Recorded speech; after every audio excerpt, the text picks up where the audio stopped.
السلام علیکم گائز رحمۃ اللہ وبرکاتہ۔ جب گناہ کے بعد اللہ کی نعمتیں مسلسل تمہیں ملتی رہیں تو تم ہوشیار ہو جانا کہ تمہارا حساب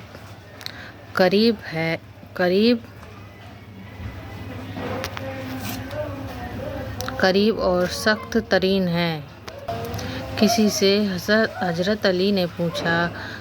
نے حضرت علی سے پوچھا جن کی ماں نہیں ہوتی ان کے لیے دعائیں کون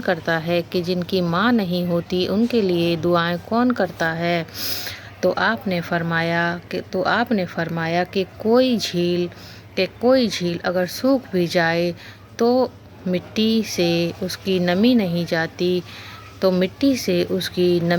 جاتی۔ اسی طرح انتقال کے بعد بھی اپنی اولاد کو دعائیں دیتی رہتی ہے۔ اپنے جسم کو زیادہ نہ سنوارو کیونکہ اسے تو مٹی میں مل جانا ہے۔ سنوارنا ہے تو اپنی روح کو سنوارو کیونکہ اسے تمہارے رب کے پاس جانا ہے۔ نیک لوگوں کی صحبت سے ہمیشہ بھلائی ہی ملتی ہے کیونکہ ہوا جب پھولوں سے گزرتی ہے تو وہ بھی خوشبودار ہو جایا کرتی ہے۔ نماز کی فکر اپنے اوپر فرض کر لو۔ خدا قسم دنیا کی فکر سے آزاد ہو جاؤ گے اور کامیابی تمہارے قدم چومے گی۔ کسی نے حضرت علی سے پوچھا کہ دوست اور بھائی میں کیا فرق ہے؟ حضرت علی نے فرمایا آپ بھائی سونا ہے اور دوست ہیرا ہے۔ اس آدمی نے کہا آپ بھائی کو کم قیمت اور دوست کو زیادہ قیمتی چیز سے کیوں تشبیہ دی؟ تو حضرت علی نے فرمایا سونے میں درار آ جائے تو اس کو پگھلا کر بالکل پہلے جیسا بنایا جا سکتا ہے، جبکہ ہیرے میں درار آ جائے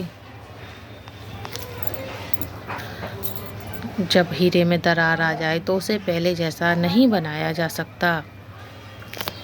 اخلاق ایک دکان ہے اور زبان اس کا تالا ہے۔ تالا کھلتا ہے تو معلوم ہوتا ہے کہ دکان سونے کی ہے یا کولے کی۔ جس انسان میں وفاداری نہیں ہوتی اس سے دوستی کا مطلب ہے خود کو جلیل کرنا۔ حضرت علی کا فرمان ہے کہ جب تھک جاؤ تو اللہ کے سامنے جھک جایا کرو کیونکہ لوگ تھوڑی سی غلطی پر چھوڑ دیتے ہیں لیکن اللہ تھوڑی سی عبادت میں ہی تھام لیتا ہے۔ حضرت علی کا فرمان ہے کہ جب سکون کی کمی محسوس کرو تو اللہ کے آگے توبہ کر لو کیونکہ تمہارے گناہ ہی ہیں جو تمہارے دل کو بے چین رکھتے ہیں۔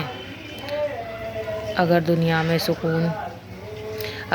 میں سکون ہوتا تو لوگ اللہ کو بھول جاتے۔ سکون تو صرف ان لوگوں کے پاس ہے جو اللہ کی رضا کو اپنی رضا سمجھتے ہیں۔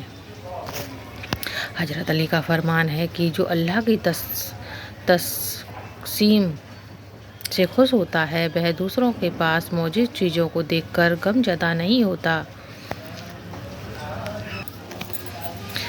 حضرت علی کا فرمان ہے کہ جمعے کے دن سورہ یاسین پڑھنے سے تمام خواہشیں پوری ہو جاتی ہیں جب دل تکلیف میں ہو تو سکون کے لیے سب سے بہتر جگہ سجدہ ہوتا ہے۔